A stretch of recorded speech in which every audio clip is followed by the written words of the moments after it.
Alhamdulillah,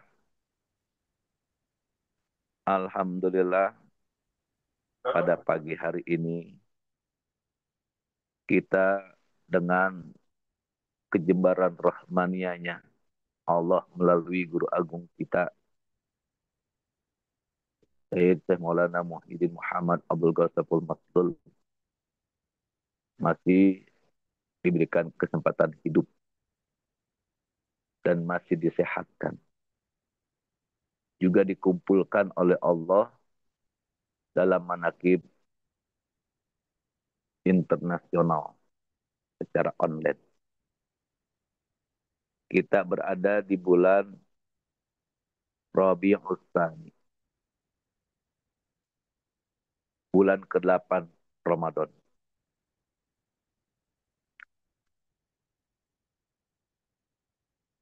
Al-Fathur Rabi fi syahri Rabiul Tsani. Pasal yang keempat di dalam kitab Fadil Syuhur menerangkan tentang bulan Rabiul Tsani. Walahu asyaratu ahrufin.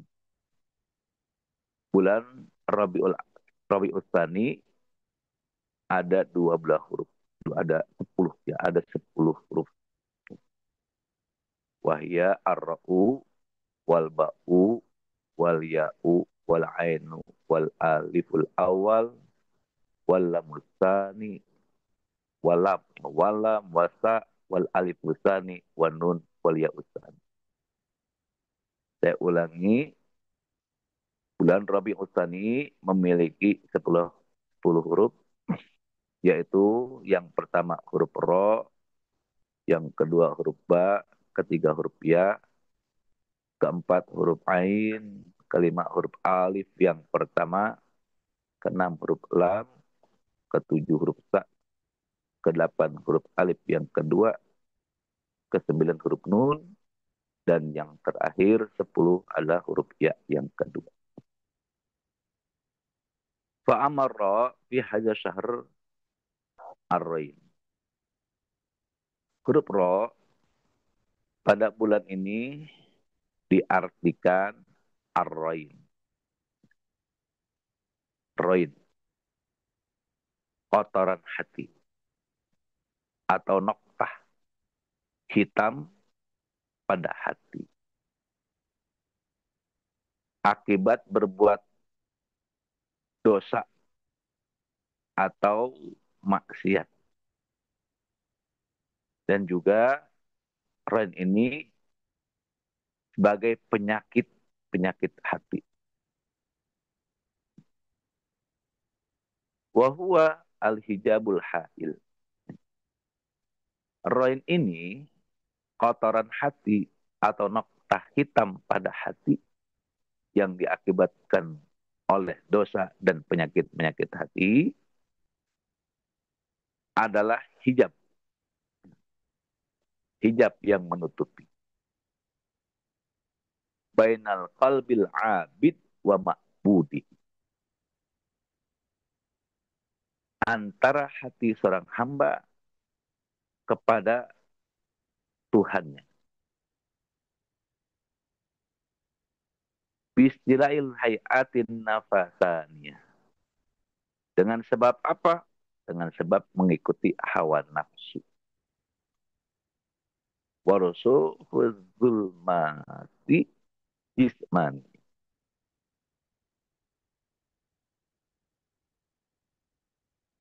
Lalu dengan sebab mengikuti hawa nafsu dan melekat kuatnya kezaliman dan melekatnya kezaliman jasmani pada hatinya. Warusul zulmatul jismaniyati. Bihaitsu yanhajibu an anwar rububiyatil bil kulliyah. Maka dengan sebab itu dia terhalang dari cahaya Allah, cahaya rububiyah. Cahaya rububiyah itu ya, wujud dari cahaya rububiyah yang diterima oleh hati seseorang adalah ketika dia merasakan kehadiran Allah. Jadi cahaya rububiyah itu apabila diterima oleh hati seseorang, maka dia akan merasakan kehadiran Allah. Baik dalam urusan hidupnya ataupun kehidupannya. Dalam penciptaan dan pemeliharaan alam semesta. Dia akan rasakan. Tapi kalau terhijab, maka dia tidak akan bisa merasakan. Seperti contohnya orang yang tidak percaya kepada kebenaran Al-Quran. Orang-orang yang ingkar terhadap Al-Quran. Orang-orang kafir yang tidak percaya terhadap Al-Quran. Dan mereka pun tidak percaya kepada petunjuk Allah. Tidak percayanya mereka kepada Al-Quran dan tidak percayanya mereka dengan hidayah Allah, itu karena di dalam hati mereka terdapat penyakit. Fi kulubihim marad. Fazadahumullahu marad. Maka Allah tambahkan penyakit. Penyakit ini disebut roin. Kotoran hati yang menghijab. Seperti difirmankan oleh Allah dalam surat Al-Mutaffifin. Yang dituliskan oleh bangsa guru Agung. Kala balrona ala kulubihim makanu yang sibuk. Bukan begitu. Bahkan apa yang mereka kerjakan itu telah menutupi hati mereka. Mereka tidak percaya kepada Al-Quran. Mereka tidak percaya terhadap hidayah. Inilah yang menutupi hati. Jadi setiap perbuatan dosa atau perbuatan keingkaran atau perbuatan maksiat yang dikerjakan, maka akan menghasilkan satu noktah, satu roid, satu titik hitam di dalam kalbu.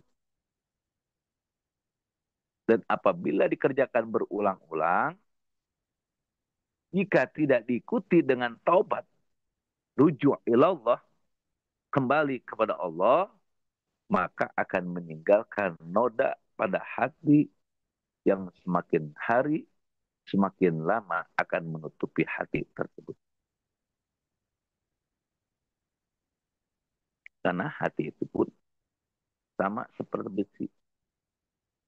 Seperti yang disabdakan oleh Rasulullah sallallahu alaihi wasallam, "Innal quluba la tasaddau kama yasaddau bihil hadid." Sesungguhnya hati itu bisa berkarat seperti berkaratnya besi. Wajalah zikrullah, dan cara menghilangkan karat tersebut harus dibersihkan dengan zikir. Pada hakikatnya, hijab yang menghalangi seseorang hamba dan Allah itu ada dua. Yang pertama namanya hijab maknawi. Suatu kebodohan, kezoliman, kemaksiatan. Nah, ini hijab maknawi. Karena dia berbuat kebodohan, tidak mengerti ilmunya, ataupun dia berbuat zolim, menaruh sesuatu bukan pada tempatnya, menggunakan sesuatu bukan pada tempatnya, atau dia berbuat maksiat, perbuatan dosa, maka ini yang akan menghijab kolbu. Hijab makna. Dan ada hijab hissi nama. Nurani. Hijab yang timbul dari kalbunya. Dia memandang dirinya sendiri. Memandang keakuannya. Dia pinter. Tapi dia mengatakan ilmu dan amalnya itu dari mereka sendiri. Yaitu kekuatan akal. Bukan anugerah tajalinya Allah Rabbul Izzah Jalla Jalaluhu. Padahal pada hakikatnya ilmu dan amal itu yang dia miliki adalah anugerah tajalinya Allah. Tapi dia berpendapat meyakini bahwa sesungguhnya ilmu dan amal itu datang dari mereka sendiri. Kekuatan akal dan hasil usahanya sendiri, bukan anugerah dari Allah. Ini ya, yang disebut hijab nurani. Bagaimana caranya? Agar supaya hijab-hijab tersebut di dalam kalbunya hilang. Dia harus memperhatikan ilmu dan amalnya itu adalah rahmat. Ya. Rahmat dan karunia Allah dan diciptakan oleh Allah untuk dirinya. Sebagaimana Allah berfirman dalam As-Saffat ayat 96, wallahu khalaqakum wa ma ta'malun. Allah menciptakan kamu dan Allah juga yang menciptakan pekerjaan, amal-amal. Orang yang sholatnya rajin, amal ibadahnya rajin, itu bukan dari kekuatan dirinya sendiri, atau kerajinannya dia sendiri, atau kesungguhannya sendiri. Kenapa? Sebab apa yang dia kerjakan itu adalah sudah diciptakan oleh Allah Rabbul Izzah Jalla Jalaluhu pada dirinya. Syekh Ibrahim Al-Haqqani mengatakan, "Fakhaliqu li 'abdihi wa ma 'amila muwaffiqun liman arada ay yusalla." Maka Allah lah menciptakan hambanya. Dan apa-apa yang dia perbuat. Jadi Allah yang menciptakan seorang hamba. Dan Allah menciptakan aktivitasnya. Perbuatannya.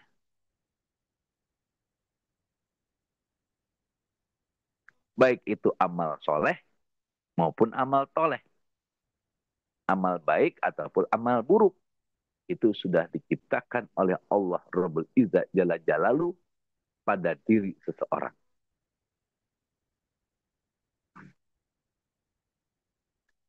Lalu bagaimana ketika dia berbuat kebaikan?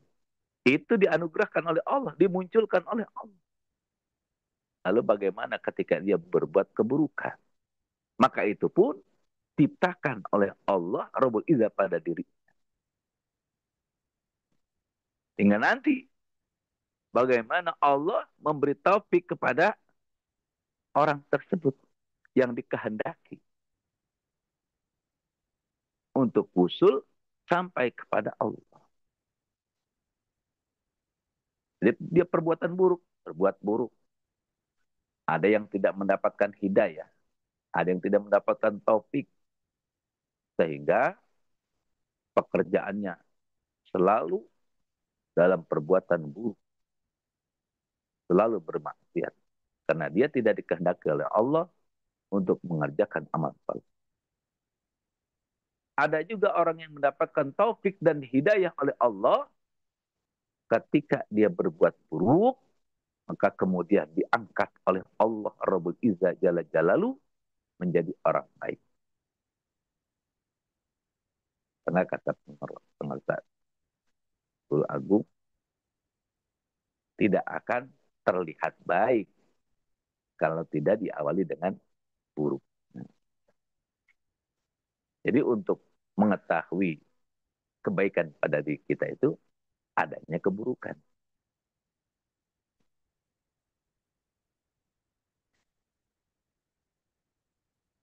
Agar seseorang terhindar.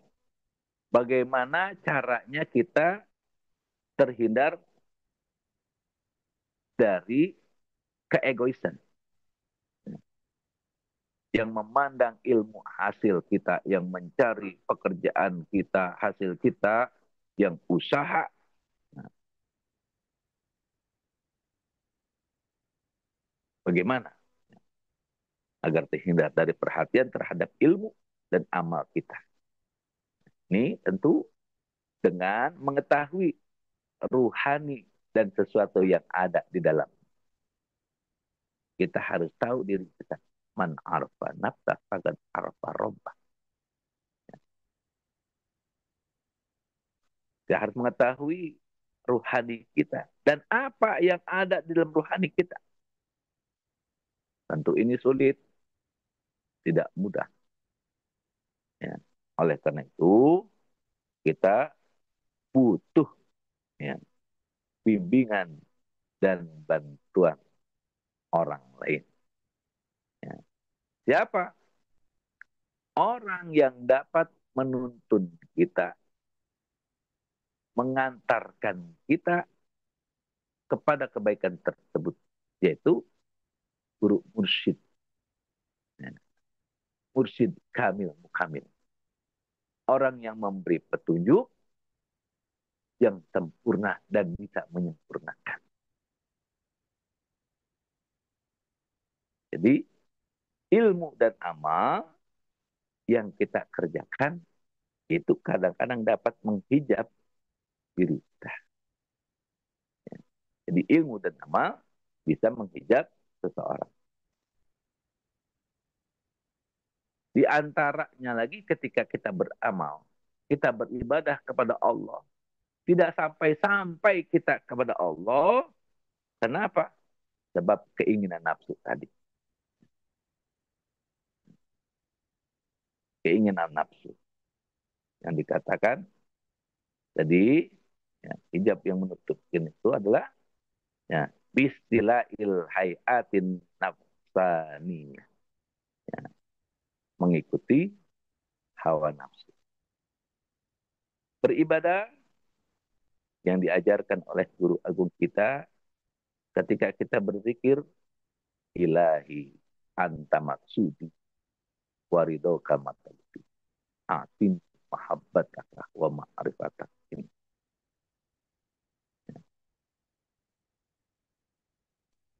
Apa keinginan?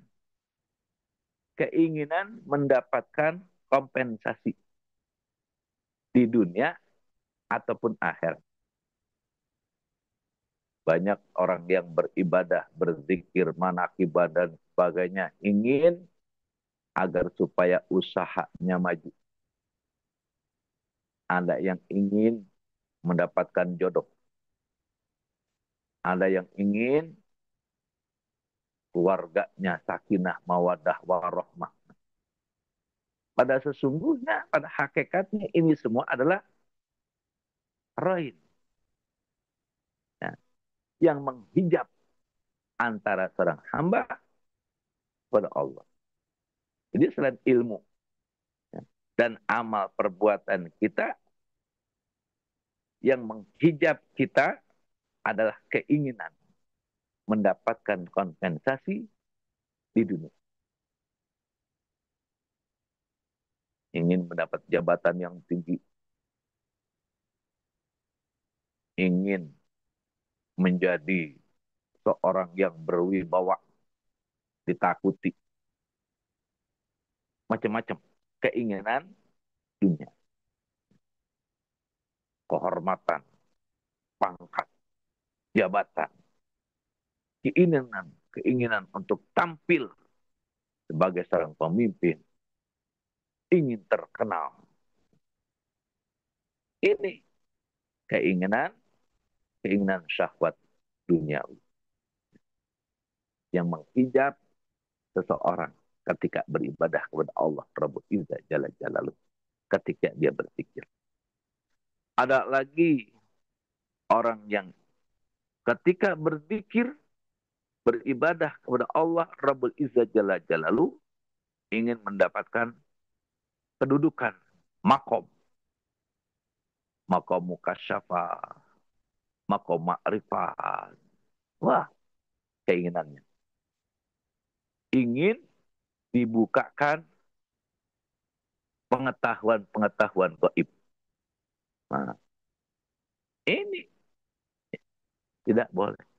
Ketika kita berzikir, beribadah. Walaupun kita bisa terbang, walaupun kita bisa menembus alam jin, alam mukasyafah, tapi itu bukan suatu tujuan zikir atau ibadah. Yang diajarkan oleh para ahli-ahli silsilah kita adalah ilahi anta maksudi waridoka matalubi a'tini mahabbataka wa ma'rifataka. Tujuan kita hanya Allah semata-mata. Ridho, cinta dari Allah Rabbul Izzah Jalla Jalaluh. Berkumpul bersama Allah Rabbul Izzah Jalla Jalaluh. Ini tujuan kita. Jadi jangan sampai magrur. Jangan sampai tertipu ya, dengan keinginan-keinginan hawa nafsu kita. Jadi Allah adalah tujuan satu-satunya kita beribadah kepada ya, tujuan mutlak kita beribadah, kita berzikir adalah hanya Allah Rabbul Izzah Jalla Jalaluh. Demikian yang dapat saya sampaikan, mudah-mudahan bermanfaat untuk kita semuanya. Wabil khusus untuk saya dan keluarga. Berkah segalanya semuanya selamanya. Bisa di Muhammad Abdul Sallallahu Al-Fatihah. A'udzubillahi minasyaitonir rajim. Bismillahirrahmanirrahim. Alhamdulillahirabbil alamin arrahmanir rahim maliki yaumiddin. Iyyaka na'budu wa iyyaka nasta'in ihdinas siratal mustaqim siratal ladzina an'amta 'alaihim ghairil maghdubi 'alaihim waladdallin. Rabbighfir lana wa liwalidina. Wa minkum wassalamu alaikum warahmatullahi wabarakatuh.